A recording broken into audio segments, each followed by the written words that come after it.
Selamat siang. Ketemu lagi sama Lala di ruang makannya. Hari ini kita nggak dekor makan makanan, nggak dekor kursi-kursian. Jadi hari ini kami tampil apa adanya buat Anda. Nah, teman-teman, terima kasih sudah bergabung di ruang makanku. Sudah bawa piring kosong belum? Karena hari ini kita akan bahas hal yang sangat menarik dengan temanku yang berbeda. Ingat, temanya kita adalah santai. Yang kedua, bawa piring kosong. Yang ketiga, aktif nanya ini makanan apa, sehingga teman-teman juga penuh di sini. Nah, seperti biasa ya, setiap hari Kamis kita akan ketemu dengan berbagai macam narasumber, ya ampun, kayak berita narasumber. Kita akan ketemu sama teman-temanku yang hebat-hebat, kita akan tanya, kita akan gali. Jadi jangan biarkan aku yang menggali sendiri, karena kalian juga harus ikut menggali. Biar kita pintarnya bareng-bareng, biar perutnya kita penuh bareng-bareng. Nah, siang hari ini aku menghadirkan salah satu temennya aku. Wah, ini sejarahnya panjang banget sih. Jadi hari ini kita akan bahas tentang early career direction bersama dengan, aku panggilnya siapa? Ibu, kakak, cici, tante? Suka-suka kamu lah. Panggilan sayangku adalah Cik Mar, Ibu Mariati. Nah, kami berdua kebetulan dari Semarang, tapi kami tidak berada di rumah yang sama. Sebelum panjang kali lebar, kan tak kenal maka tak sayang, jadi aku mempersilakan Cik Mar untuk kenal-kenal ke teman-teman di Facebook nih, di ruang makan ini. Siapa sih Cik Mariati ini? Silakan Cici. Oke, hai semuanya, selamat siang. Ketemu dengan saya yang belum kenal, saya mau kenalin diri saya dulu gitu ya. Saya temennya Lala, gitu. Kakak kelas dikit lah ya, jadi kurang lebih 11-12 umurnya sama Lala gitu. Nama saya Mariati, saya domisili di Semarang, sekota dengan Lala, dan sejauh ini saya banyak bekerja gitu ya dari Sinergia Development Center gitu. Itulah. Lupa dikenalin kalau Cik Mar ini adalah direkturnya Sinergia Development Center. Nah, kita mungkin ungkap tipis-tipis ya, kan bingung ya, apa sih Development Center itu? Nah, boleh nih Cik Mar cerita kerjaannya Cik Mas, kesehariannya, kemudian di Development Center itu siapa sih yang di-develop gitu kan? Nah kalau yang namanya aja develop gitu ya, pengembangan. Nah karena Sinergia ini kita core-nya itu memang pengembangan manusia. Gitu. Nah kalau di Sinergia Development Center, ngembangin manusianya itu sejak dini gitu. Dari anak-anak sampai usia dewasa gitu. Dan ini banyak bergerak juga di pendidikan. Which is kalau pendidikan itu banyak ketemu dengan anak-anak muda dong, generasi milenial sekarang, generasi Z gitu ya, yang mereka juga punya impian, punya harapan terhadap masa depan mereka, tentang future-nya. Nah, jadi kalau yang aku lakuin kebanyakan di area anak-anak muda gitu ya, jadi dampingin mereka untuk tahu minat bakatnya, potensinya seperti apa. Lalu kemudian yang kuliahan itu juga bantuin mereka persiapkan untuk masuk ke dunia kerja. Nah, karena ada beberapa perguruan tinggi nih yang kemudian mereka minta dibantu gimana caranya ya teman-teman ini disiapin. Jadi anak-anak teman-teman ini semester akhir lah ya, sekitar semester 6-7 yang mau dibantu disiapin untuk masuk ke dunia kerja. Itu sih areanya, seputarnya seperti itu. Oke, jadi teman-teman, karena aku sama Cik Mar ini lumayan deket, gue sih SKSD gitu ya. Aku tuh selalu bilang gini, karena ranahku kan lebih kepada human capital coach ya. Jadi kita pendampingan ke perusahaan, business owner, human capital sama professional leader.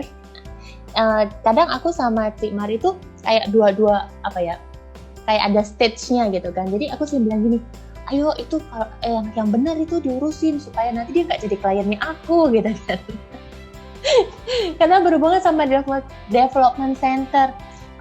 Jadi kan kalau di kerjaanku tuh sering banget kan sih, misalnya beberapa HC-nya tuh pada curhat karena mereka nggak punya kita kan tetap ya, jadi ada beberapa tes rekrutmen masuk kan ada alat tes psikologi. Jadi mereka tuh bilang bahwa ya udah kita terima aja. Turnover-nya tinggi, udah bagus, ternyata keluar lagi, gajinya bagus, keluar lagi. Nah, ini akhirnya jadi PR banget karena akhirnya turnover-nya tinggi. Turnover tinggi itu kan akhirnya jadi kerjaannya aku sebagai human capital coach. Gimana caranya mengedukasi business owner, professional leader, dan human capital.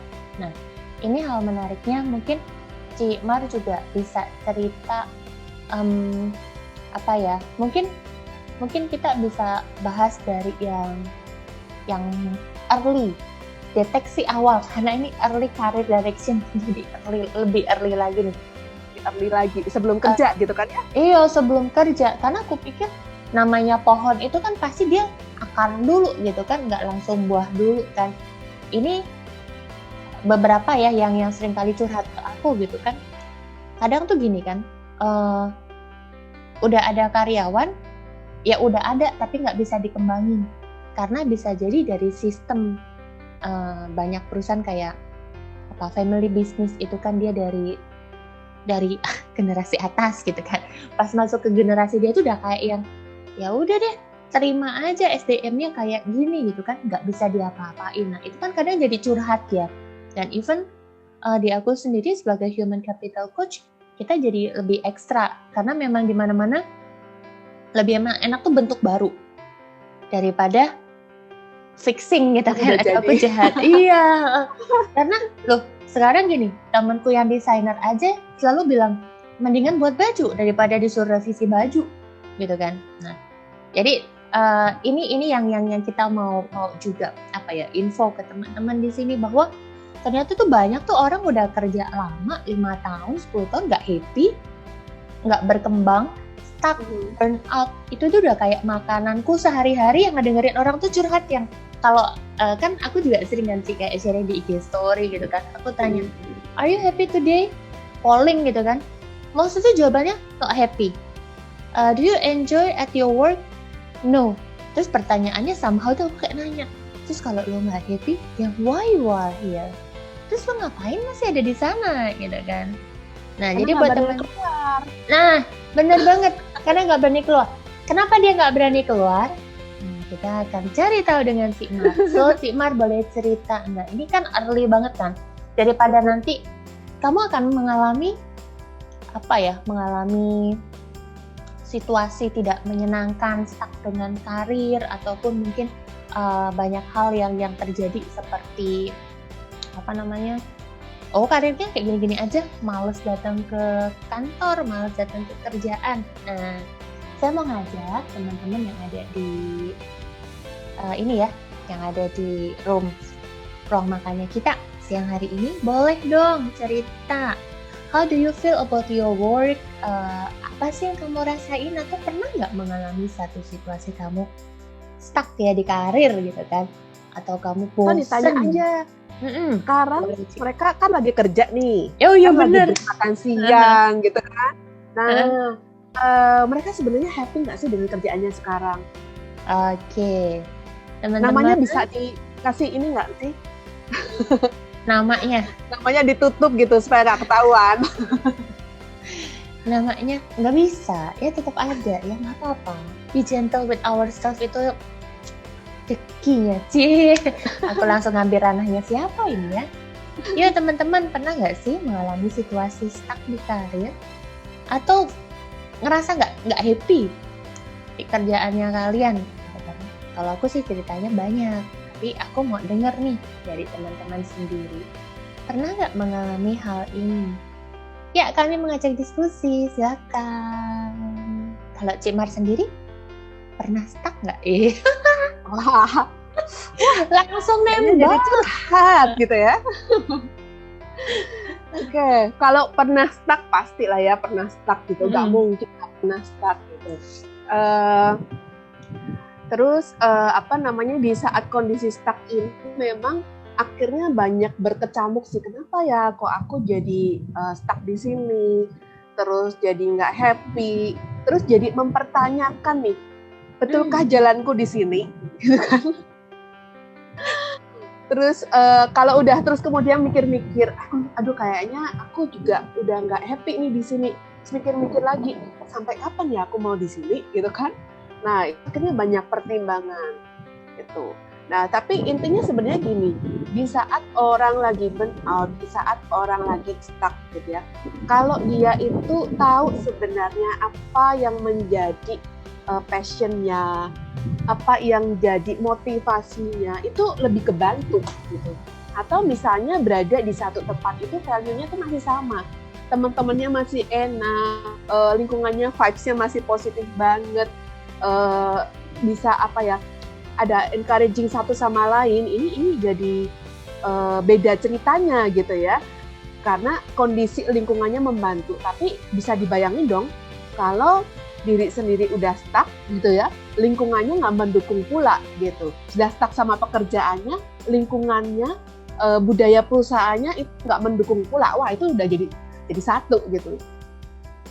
Wah, ini totally menarik banget nih. Oh, ini ada yang masuk nih. Ada yang share, ditanyakan, happy nggak sih dengan kerjaan kamu? Oh, pernah stuck nih ternyata.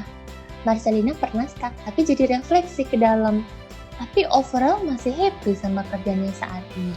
Nah, ini jadi ngejawab yang tadi Cik Mat cerita, bahwa aku percaya setiap orang tuh bisa stuck ya Cik ya, karena memang kerja terlalu banyak, overload. Tapi tadi Cik Mar juga sempat menguatkan bahwa questioning itu normal things, questioning tentang bener gak sih ini passionnya aku, bener gak sih aku tuh kerjanya di sini, atau mungkin tadi disebut lagi tentang value, bener gak value-mu tuh bekerja ada di sini. Nah, dan yang paling menarik lagi tentang positive vibe.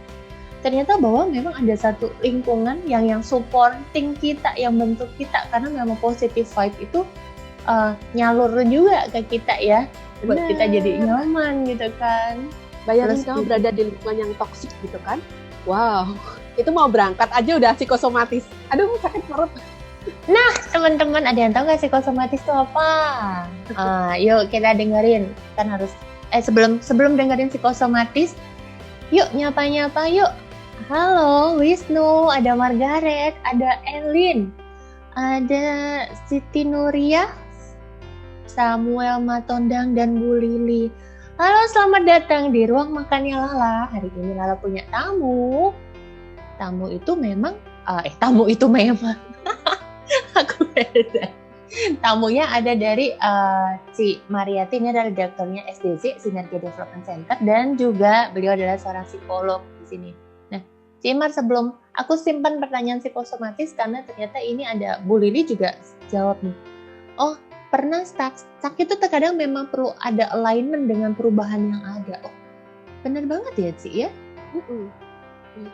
Makanya tadi penting banget di saat kita stuck, kalau lingkungan mendukung, motivasinya masih oke, lalu kemudian value-nya masih align sama perusahaan, melihat kondisi sebagai satu tantangan, satu hal yang ini kayaknya aku perlu pecahin ini, bukan satu obstacle. Beda kan? Oke. Kita udah lihat ini obstacle itu udah kayaknya ngeblok di depan, tapi kalau kita lihat ini satu challenge, malah justru kita tertantang untuk pecahin challenge itu.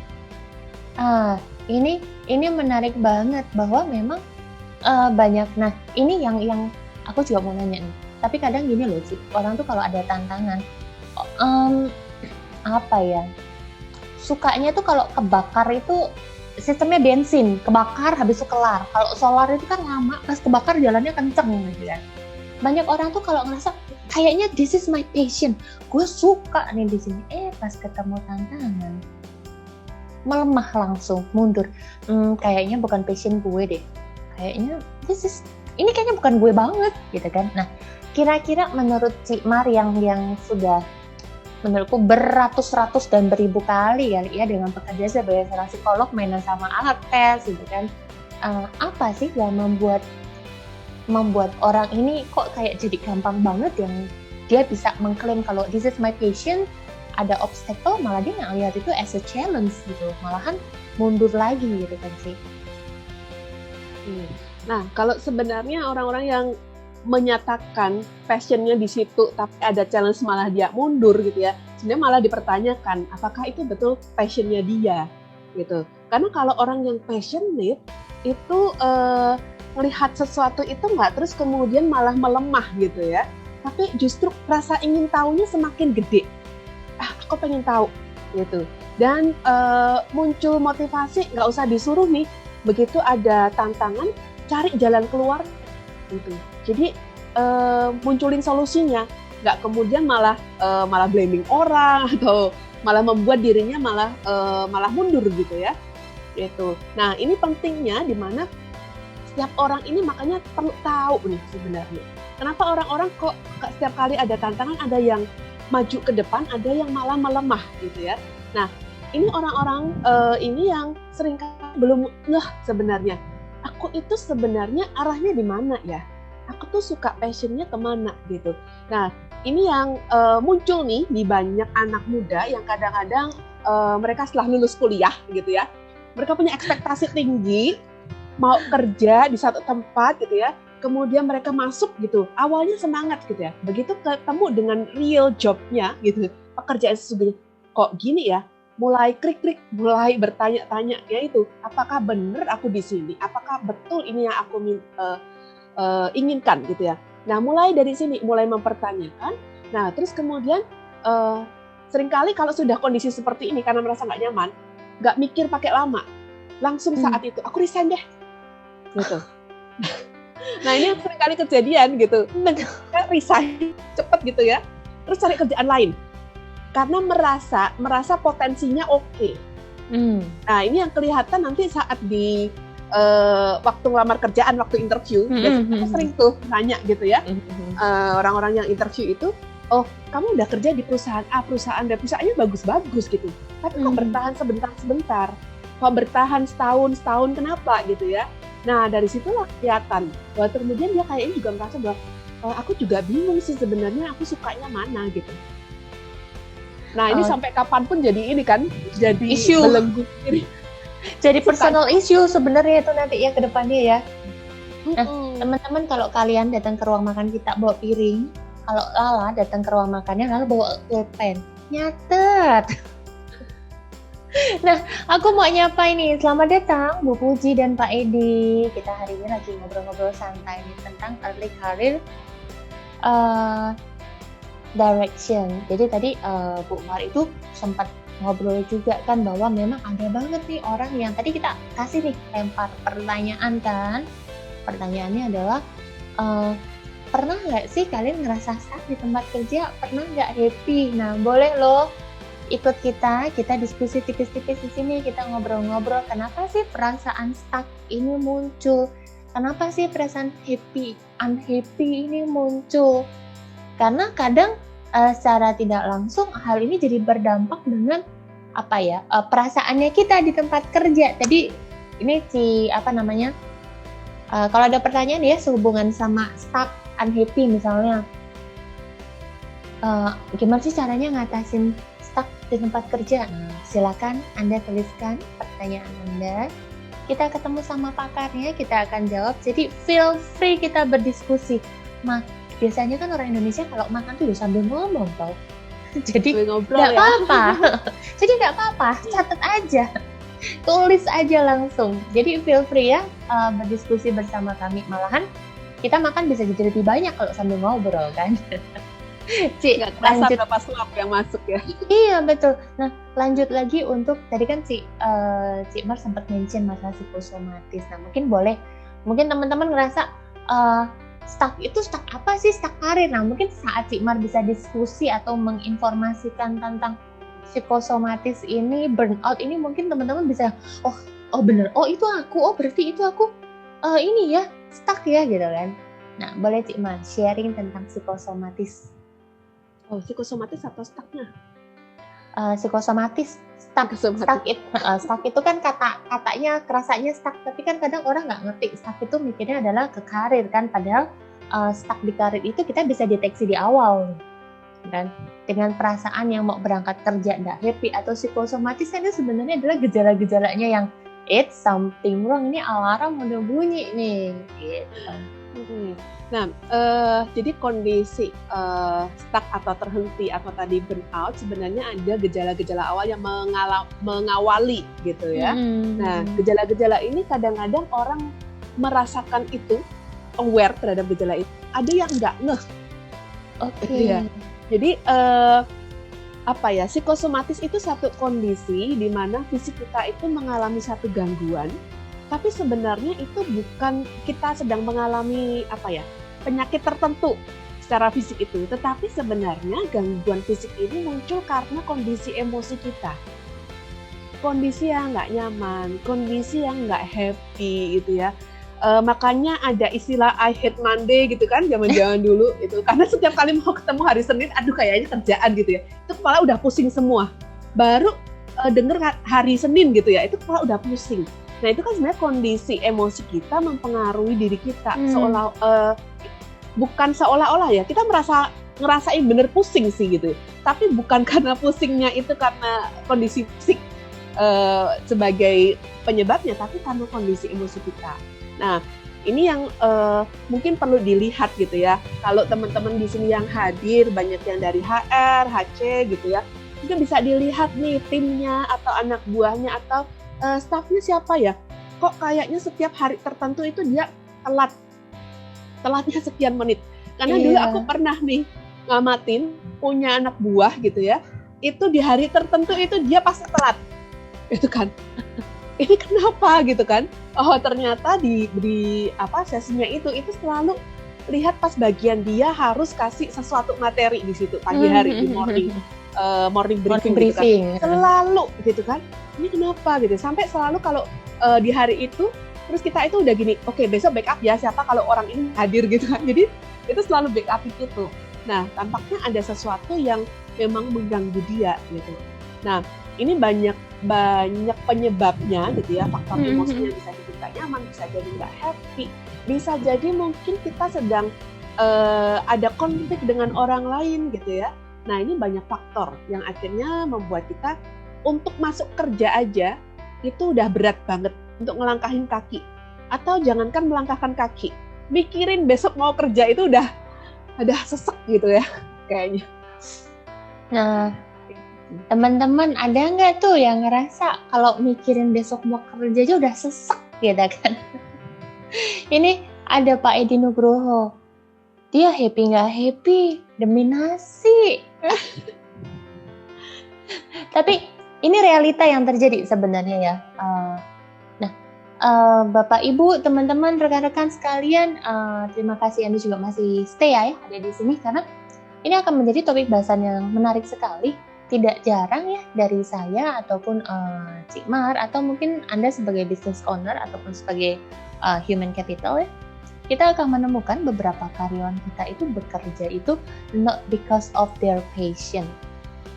Jadi karena gue punya kebutuhan gitu kan, karena kalau gue nggak kerja, gue nggak bisa ngasih makan keluarga gitu kan, atau nggak bisa beli handphone, nggak bisa ganti handphone gitu kan, atau gaya hidup gue nggak ada yang menuhin.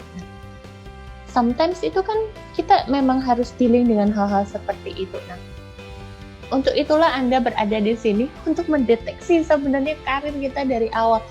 Gimana sih rasanya saat Anda bekerja sesuai dengan passion, minat, potensi, kompetensi dalam satu lingkungan kerja yang ternyata memiliki, tadi kan Cik Mar sempat mention adalah culture budaya, culture kerjanya perusahaan. Nah, gimana nih kalau misalnya ini sama-sama align kan? Cik Mar, ini balik lagi ke awal kan? Sebenarnya apakah memang bisa dideteksi dari dini ya? Perkembangannya individu ini ya, bahasanya psikologi pakainya individu ya. Susah ngomong sama ibu psikolog, saya jadi menyesuaikan bahasa. Deteksi nih anak-anak dari dini kan, kalau cuma kan juga minat bakat gitu kan.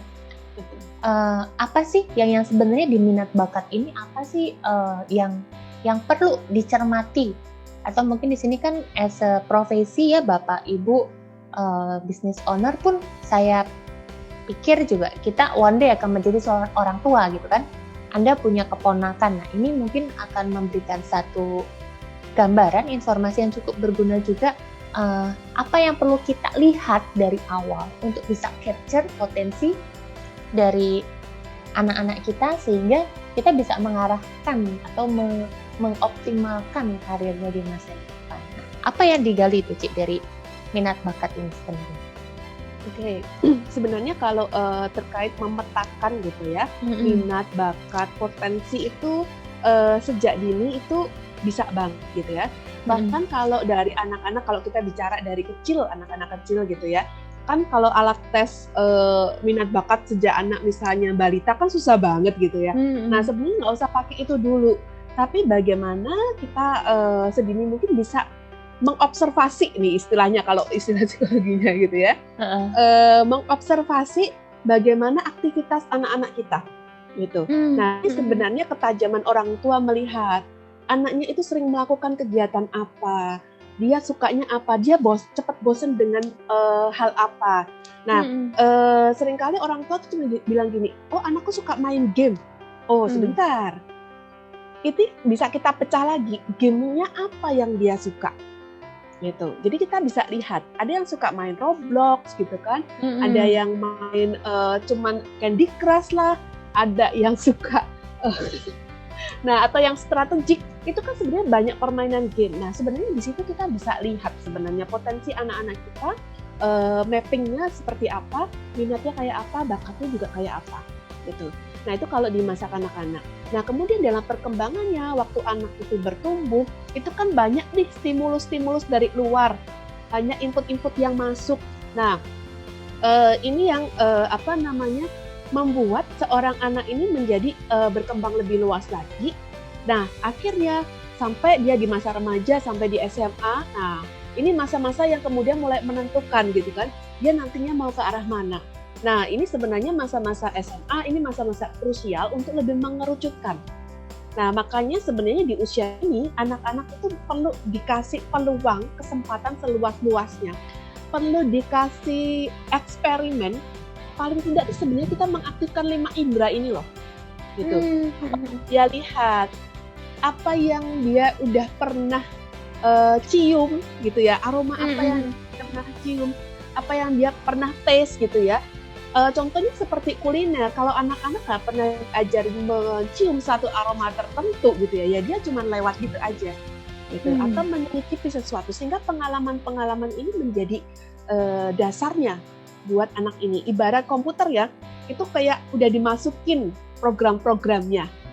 Nah, begitu nanti dia begitu besar, kemudian dia melihat dunia sekeliling lebih luas lagi, kayak terpantik tuh.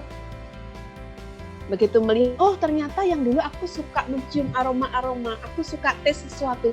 Oh ternyata arah karirku di sini. Oh kalau aku dulu main nih, aku selalu jadi ketua gengnya gitu ya. Oh ternyata aku punya potensi nih, leading teman-teman aku. Nah, hal semacam itu yang kadang-kadang nggak disadari gitu. Dan itu perlu dikasih pengalaman sehingga di masa paling nggak SMA itu kita lebih mengerucut. Nah biasanya karena nggak semua orang tua itu telaten untuk petain satu-satu gitu ya. Makanya akhirnya perlu dilakukan tes potensi minat dan bakat. Nah dari sini nih nanti bisa dilihat. Nah nggak cuman hanya potensi secara kognitif sebenarnya, karena itu kan sebenarnya bisa dilatih gitu ya. Betul. Asal nggak terlalu parah banget. Nah yang terpenting sebenarnya banyak kalau saya lebih mengamati adalah faktor potensi orang ini teachable atau enggak, bisa diajarin atau enggak, gitu. Lalu kemudian bagaimana orang ini kemauannya untuk berkembang seperti apa? Karena orang sepinter apapun kalau kemauannya untuk berkembang itu nggak cukup tinggi, ya dia malah nggak berkembang malahan. Tapi justru mungkin yang orang secara potensi kognitifnya atau intelektualnya itu sedang-sedang aja, tapi motivasi belajarnya tinggi gitu ya. Lalu kemudian orang yang gampang untuk diajarin, nah itu malah dia yang justru akan berkembang lebih cepat.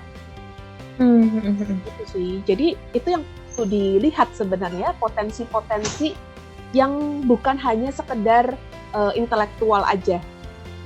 Nah, Ini menarik banget. Nah, sebelum kita lanjut, selamat datang untuk Muahimiyah dan Habinayas. Nah, kita lagi bahas-bahas ini Bapak Ibu di sini. Mungkin Bapak Ibu, ini kan kita ruangnya ruang santai ya. Kebetulan memang kita akan bahas tentang early career direction. Tapi early career direction ini kita akhirnya masuknya lebih dalam lagi karena kami mau mencoba memberikan satu informasi dan mengedukasi bahwa ternyata karir itu kita bisa deteksi dari awal tuh, which is memang dari dia masa SMP SMA yang tadi Cik Mar juga sempat sampaikan bahwa ini nih SMA itu adalah masa krusial untuk mengerucutkan. Nah, kadang orang tua jadi ngerasanya anak main games tuh kayak apa sih main games, tapi tidak mengkritisi main gamesnya apanya, itu untuk bibit-bibit awalnya mau kemana. So, Bapak Ibu yang punya pengalaman yang mau sharing mungkin di sini adalah karena kita bahasnya adalah early career direction, bisa juga nih mungkin ada anaknya yang SMA atau mungkin keponakannya sudah nggak sih pernah ikut minat bakat nggak nih? Atau apa sih yang menjadi isu ya? Karena saya pikir early career direction ini kan sebenarnya sangat penting saat kita SMA tuh menentukan ya Cik ya, kita mau masuk jurusan apa saat kuliah, bener nggak sih? Bener banget, dan itu dari zaman dulu gitu ya. Jadi aku karena dulu bertanya kan start di guru BK gitu kan, dari aku BK zaman dulu, 15 tahun yang lalu, itu selalu isunya sama, dimana anak-anak itu selalu kebingungan mau kuliah apa. Gitu. Dan jangan salah, anak-anak udah kuliah pun itu belum tentu kemudian dia kerja di jalur yang sama. Karena tengah-tengah itu dia ya aku salah jurusan. Nah, ini menarik banget. Saya yakin ya. Mungkin ini ruang makan ini saya pikir kan kita juga akan ada recording ya di sini. Dan yang paling menarik lagi kan kita segmennya mungkin untuk semua orang karena tujuannya setiap hari Kamis dan hari Jumat live ini adalah saya mau ngajak teman-teman untuk memberikan satu informasi yang berguna, mengedukasi bahwa ada hal-hal penting yang harus kita kritisi dan kita kita cermati dari awal juga. Nah, yang dikatakan oleh Cik Mar ini menarik banget karena menariknya adalah kalau misalnya nih, saya yakin Anda juga di sini sebagai seorang pekerja gitu kan, ini kan deteksi juga nih dari awal. Tadi Cik Mar sempat bilang kalau nggak happy gimana? Kalau misalnya nanti dia gonta-ganti, apa ya bahasanya tuh ya, kutu loncat, ya. Kutu loncat, ya. Ya kan, banyak banget. Iya, padahal perusahaannya bagus gitu kan. Nah, Cik Mar, kalau misalnya ada case seperti ini, ada karyawan yang memang bisa nggak sih? Oke lah, kita mau bilang tentang karir ya, tapi kalau orang ini sudah stuck di satu perusahaan gitu kan, kemudian dia mau pindah ke perusahaan lain gitu kan. Ini juga sekalian tips buat para human capital juga kan, apa sih yang bisa dilakukan oleh HR-nya atau mungkin dia sendiri sebagai karyawan ini untuk mendeteksi dari dini apa yang harus aku lakukan supaya aku tuh udah nggak keluar lagi. Apakah aku harus mencari budaya yang sama, budaya dengan perusahaan yang aku suka, atau sebenarnya aku cari gajinya, atau aku cari teman-teman yang asik. Nah, itu ada nggak sih kayak tesnya or anything gitu?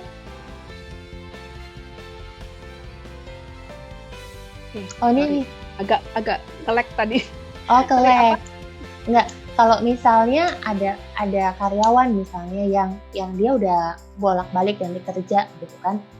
Dia pengen, mungkin dia udah lelah juga kan, orang mau berkarir kan, Indian kan nggak mau kan ganti kerja terus kan. Dia mau punya satu posisi, mau punya satu income. Apa yang bisa dilakukan untuk mengatasi turnover-nya dia ini nih, hobinya dia yang kutu loncat ini? Tipsnya apa nih sih? Oke, tipsnya yang pasti dia perlu pause dulu ya. Pause dulu. Oh, okay. Yeah. Setting. Jeda dulu gitu ya, ngelihat perjalanannya sampai sejauh ini. Karena kadang-kadang orang berjalan terlalu cepat gitu ya, sampai nggak ngerti sebenarnya aku sampai di mana sih. Gitu. That's why perlu pause dulu, perlu melihat diri ke dalam. Dan disitulah kita perlu mengekspand dengan melihat apa yang terjadi apa yang sudah berjalan baik ya selama ini. Terus apa ya yang belum berjalan baik ya. Dan kemudian terus mikir, terus nextnya itu aku kepengen diriku itu akan jadi kayak apa. Nah ini sebenarnya proses inner research dalam diri gitu ya. Dan ini part sebenarnya kayak kita mengenali diri kembali setelah sekian tahun berjalan gitu kan. Gitu.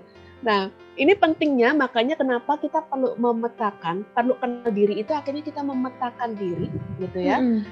Baik itu potensi, kemudian baik itu minat, bakatnya, kemudian apa yang aku cari. Oke, jadi kita nanya, itu self assessment gitu ya, nanya ke diri kita sendiri ya. Betul. Kalau tahu konsep ikigai, nah itu kan menarik banget. Aku bagus di bidang apa? What you are good at. Terus kemudian aku itu layak dibayar untuk apa? Betul sekali. Ada 4 area itu kan. Dan selain itu kita juga melihat gitu ya, kira-kira dunia ini butuh apa? Oke. Dan saya punya kemampuan yang mana? Kadang-kadang kita itu kan, kalau tadi ada statement, kadang itu bekerja karena tuntutan. Nih, terus keluarga makan apa dong kalau aku nggak kerja gitu kan? Iya betul banget. Nah, itu bukan berarti kerjaannya selalu buruk ya, karena kalau orang-orang yang punya value yang kuat, punya integritas, punya tanggung jawab yang tinggi, dia akan tetap mampu menghasilkan pekerjaan yang baik. Iya. Karena dia punya value yang kuat, gitu ya. Oke. Nah, tetapi pertanyaannya, oke, kamu jalan itu, balik lagi, apakah memang kamu menyukai pekerjaan itu? Karena balik-baliknya sekarang itu, makanya kenapa ada konsep ikigai, ini memadukan keempat hal. Iya, gitu kan? Betul. Jadi nggak cuma sekedar aku bagus di mana dan aku layak dibayar berapa gitu ya, tapi juga apa yang dunia butuhkan. Jadi mengisi keempat area itu sehingga penuh dan akhirnya merasa kayak dirinya ini fulfill banget. Dan aku jadi kepikirnya sebenarnya ikigai itu adalah yang tadi Ci Mar bilang bahwa ternyata memang kita itu perlu finding our value, bukan tentang masalah kompetensi. Kalau kompetensi itu adalah gue layak dibayar berapa karena gue kompeten gitu kan. Tapi benar-benar ada satu titik tertentu itu akan muncul burnout itu. Exactly banget. Ini menarik banget. Ci, sebentar dulu. Ini ada pertanyaan nih dari Margaret BW. Bu Mariati, ini saya kan sudah masuk usia kerja nih. Apakah masih perlu ya menemukan minat dan bakat sesungguhnya? Oke, pertanyaannya, apakah saat ini kamu merasa belum menemukan minat dan bakatmu sesungguhnya? Ya. Karena kalau udah happy nih di situ, itu ya udah, itulah panggilannya, callingnya, gitu ya. Gitu. Cuman kadang-kadang gini, kemasannya aja beda. Jadi gini, contohnya. Aku itu kalau mau diruntut-runtut dari kecil itu, aku suka mainnya itu jadi guru-guruan, dan aku yang selalu jadi gurunya, gitu ya. Berarti kan aku yang ngajar. Hobinya parenting sama nurturing dari dulu ya Bu. Nah, terus kemudian dalam perjalanannya gitu ya, waktu SD SMP dikasih kepercayaan, kamu pimpin deh adik-adik kelasmu gitu ya. Itu kayak seneng gitu ya bisa ngajarin orang. Terus kemudian masuk ke dunia kerja di bidang pendidikan. Orang taunya adalah aku sukanya bidang pendidikan. Bentar, core-nya itu lebih pada bukan masalah pendidikan, tapi ngajarnya itu loh. Oke, menarik. Ini menarik sekali. Kalau sekarang, aku ngajar nggak? Aku ngajar nggak? Aku senangnya ngajarnya, gitu. Itu ngajar, tapi audiensnya beda. Kalau dulu anak-anak, sekarang orang gede. Nah, tapi basicnya adalah ngajar yang aku suka. Ini cukup menarik karena kemarin sempet ya makan siang sama makan malam sama Bu Lili juga ya. Bu Lili itu tipenya itu dia suka bongkar, nggak suka masang. Nggak, maksudnya dia suka banget kayak developing. Ini saat orang itu kayak talking about developing itu pikirnya adalah ngedevelop something new, create something. Padahal developing itu kan developing people, ya nggak sih Ci? Kayak tadi bahas bukan ngajarnya, bukan suka pendidikannya, tapi ternyata proses mengajarnya. Nah, ini penting banget ternyata ya untuk mengetahui totally kayak kita tuh masuk ke kedalaman, benar-benar ngerti value-nya kita apa sih masuk ke core. Mungkin aku bisa bilang core itu value kali ya. Karena kalau cuma di atas aja itu bisa tergoyahkan, tapi saat kita totally di core itu ya this is bahwa profesi itu baju gitu loh. Core itu adalah value yang kita bawa. Nah, Cik Mar, ini ada juga nih, Pak Arwi Yoto. Pak Arwi ini juga sempat aku ajak makan siang bareng. Sayang sekali sekarang ini soal parenting. Sayang baru sekarang ini soal parenting. Jadi nggak sempat ngenalin ragam aktivitas saat anak-anak masih kecil. Gimana cara saya, orang tua kolonial, bisa support pengembangan karir anak yang bukan anak-anak lagi? Menarik, kita mulai bergeser mungkin ini. Tadi teman-teman sebenarnya arah-arah pembicaraan kita tuh yang pertama tuh kita bahas tentang exploration sih. Sebenarnya anak-anak yang SMA itu mau dibawa kemana di karirnya, tadi disampaikan oleh Cik Mar. Kemudian habis itu kan kenapa sih orang suka di pekerjaan gitu kan. Jadi kita bahas tentang establishment. Nah ini mungkin yang menarik nih pertanyaannya Pak Arwi ini, kita masuknya adalah ke mid career. Orang yang memang sudah punya karir. Apa yang bisa dilakukan nih Cik Mar? Oke, kalau orang yang sudah punya karir gitu ya, terus apa yang perlu dilakuin, banyak sih gitu. Kalau tadi aku udah sempat jelasin ya, kadang-kadang kita memang perlu pause, melihat kembali gitu ya, apa yang sudah berjalan baik selama ini gitu. Nah kalau kemudian ya dalam kehidupan kita pasti ada bagiannya part yang kadang belum berjalan baik. Nah pertanyaannya sejauh mana itu masih bisa kita toleransi gitu. Nah, kalau seperti tadi ada pertanyaan juga dari Margaret ya, apakah masih perlu menemukan gitu ya minat bakat yang sesungguhnya gitu. Nah, sejauh saat ini sudah merasakan dirinya fulfill, why not gitu. Dan menemukan itu mungkin lebih pada peneguhan kali ya. Aku berada di track yang tepat gitu. Atau misalnya pun merasa bahwa kayaknya aku bukan berada di track yang tepat. Nah, balik lagi keputusannya, apa nih yang mau diambil? Kan ada dua pilihan. Kita mau stay tetap di situ, atau kita mau change. Karena stay atau change masing-masing punya konsekuensinya. Betul sekali. Tetap akhirnya, ya, when we talk about humans itu kayaknya tuh panjang banget ya. That's why memang pekerjaan seorang, aku mau muji pekerjaannya aku sendiri, pekerjaannya kita sebagai seorang psikolog, human capital, kita sebagai business owner, leader, even as a parents, itu kan secara nggak langsung kita tuh melalui proses yang sama, cuma bahasanya beda gitu kan. Kalau anak-anak ya mungkin dia pemilihan jurusan, saat orang tua mungkin adalah pemilihan karir, tapi stage-nya itu sama aja bahwa akan ada perubahan. Dan menarik sekali kalau konsep Ikigai ini memang kita coba terapkan 4 pilar ini. Yang apa sih yang sebenarnya kamu tuh suka gitu kan? Apa sih yang kamu suka?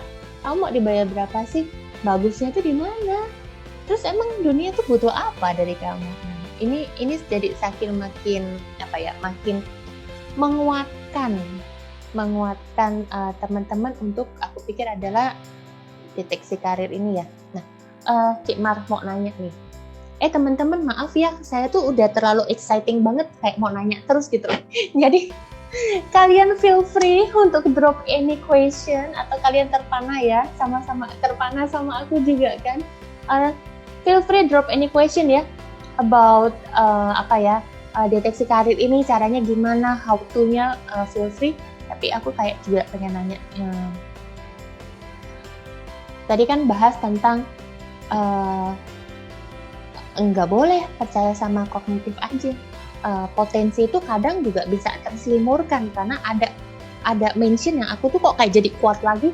Aku tuh kayak juga semakin diteguhkan masalah tentang core tadi, core, value. Nah, Cik Mar, apakah dalam penemuan deteksi karir ini, entah itu dia minat bakat, entah dia adalah fresh graduate yang akan melamar pekerjaan, atau mungkin assessment ya kalau kita bilang ya di dunia kerja kan Cik Mar juga melakukan assessment.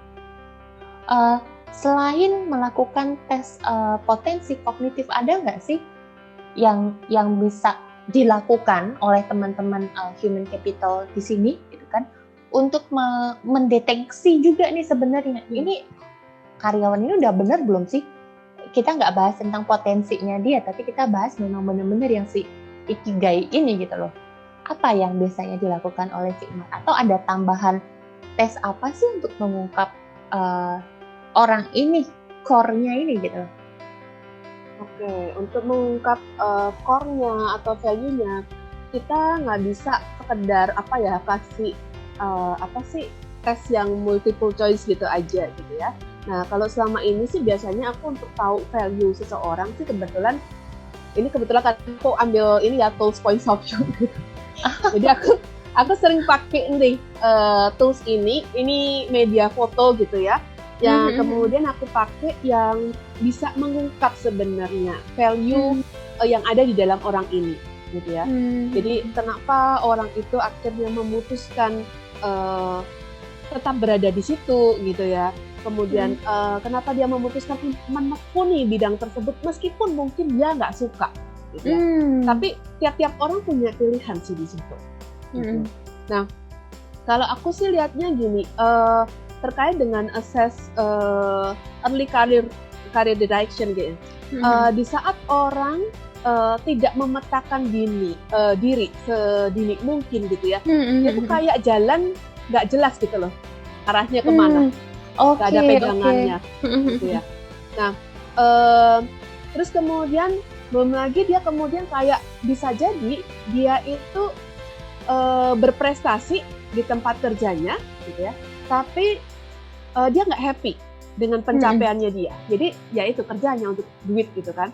Terus kemudian bisa jadi dia juga stuck di posisi itu terus. Jadi mau keluar juga nggak berani. Di situ juga dia nggak happy gitu. Jadi kayak terbelenggu dalam satu kehidupan. Sedangkan sekarang ini kan banyak orang ya cari happiness gitu. Iya. Nah, happiness is here and now. Nah itu tadi gitu. Jadi kondisi itu yang dicari gitu ya. Dan itu sebenarnya ada di dalam diri kita. Gitu. Nah semuanya ini terkait dengan bagaimana kita memaknainya. Makanya value itu tadi. Ini lucu banget karena Indian itu saat kita bahas tentang banyak hal ya, tentang istri, kita bahas tentang karir, tentang parenting, itu tuh sebenarnya kita sudah punya semuanya ya. Hanya saja mungkin memang tidak didefinisikan, tidak dipetakan. Kayak value kan, value ini adalah personal ya. Kalau kata Cilili ini kan kemarin sempat ngobrol, value ini adalah apa nilai yang kamu anut yang bisa jadi itu diajarkan oleh orang tuamu ke kamu yang kamu pegang dan kamu hidupi untuk berjalan mencari karir. Oke, this is a very good things. Nah, aduh, gak kerasa nih sisa 10 menit lagi, Ci. Aku padahal masih banyak yang mau diobrolin ya. Padahal masih banyak yang mau diobrolin. Terpaksa deh kita punya sesi kedua, makan malam. Besok jam 7 malam. Nah, sebelum kita close, makan siang hari ini, saya yakin Anda juga lagi sambil mengunyah pelan-pelan ya. Nah, Cik Mar, apa sih dengan pekerjaannya Cik Mar saat ini yang mau di-sharingkan nih ke teman-teman ya, terkait dengan development center, how to build your career, how to aku pikir adalah menemukan karirmu sejak dini gitu kan. Apa nih? Bukan sepatah dua patah kata ya, maksudnya apa yang bisa di-sharingkan ke teman-teman sebelum kita closing statement di sini? Oke. Jadi terkait dengan apa yang aku lakuin gitu ya. Ini sebenarnya yang aku lakuin memang membantu orang sejak dini memetakan sebenarnya aku lebih cocoknya di bidang apa gitu. Ini bukan jadi masalah jadi kayak pemilih banget ya, aku mau kerjanya ini gak mau yang itu. Tetapi paling tidak dengan kita mengetahui aku itu sukanya di mana, aku punya potensi di mana, aku happy di mana, itu membantu meminimalkan sih. Membantu meminimalkan hal yang tidak minimal dari diri kita. Jadi di saat kita sudah tahu kekuatan-kekuatan kita akan mampu mengoptimalkan semua resource yang ada dalam diri. Gitu. Dan ini tentunya menghindari kita juga kayak tadi munculnya kutu loncat gitu ya dari satu pekerjaan ke pekerjaan yang lain gitu. Dan bedakan ya di saat orang itu mengerjakan sesuatu hal dengan hati gitu ya, atau dengan leher ke atas gitu. Gitu. Sama-sama bagusnya, tapi yang dengan hati itu ada soul-nya gitu loh. Yang itu nggak kelihatan, tapi kerasa. Betul, gitu. betul. Itulah yang disebut dengan value dari bagaimana seseorang pun misalnya di saat dia melakukan satu pekerjaannya dengan hati, dia itu punya inisiatif sendiri, nggak usah disuruh, dia akan muncul sendiri. Karena dia melihat bahwa kayaknya akan lebih bagus seperti ini. Nah, kebayangkan kalau kita misalnya punya SDM yang nggak usah disuruh-suruh itu dia udah muncul inisiatif sendiri gitu kan. Terus kemudian dia itu bisa membuat segala sesuatu itu bisa berjalan lebih baik lagi, dirinya juga improve gitu ya. Nah, ini sih sebenarnya yang menarik di mana kita perlu memetakan sejak awal gitu ya tentang karir kita mau ke arah mana gitu. Dan menariknya sebenarnya ini baru aja sih gitu ya. Baru aja aku dapetin gitu satu bayi baru gitu ya. Asik. Oke. Satu bayi baru gitu ya. Ini juga Lala yang kasih kan? Iya, aku kan suka berbagi. Itu. Nah, itu namanya nodel gitu ya, nodel karir gitu ya. Nah, kalau teman-teman kepingin tahu ya seperti apa tools-nya, itu ada di mana ya lah?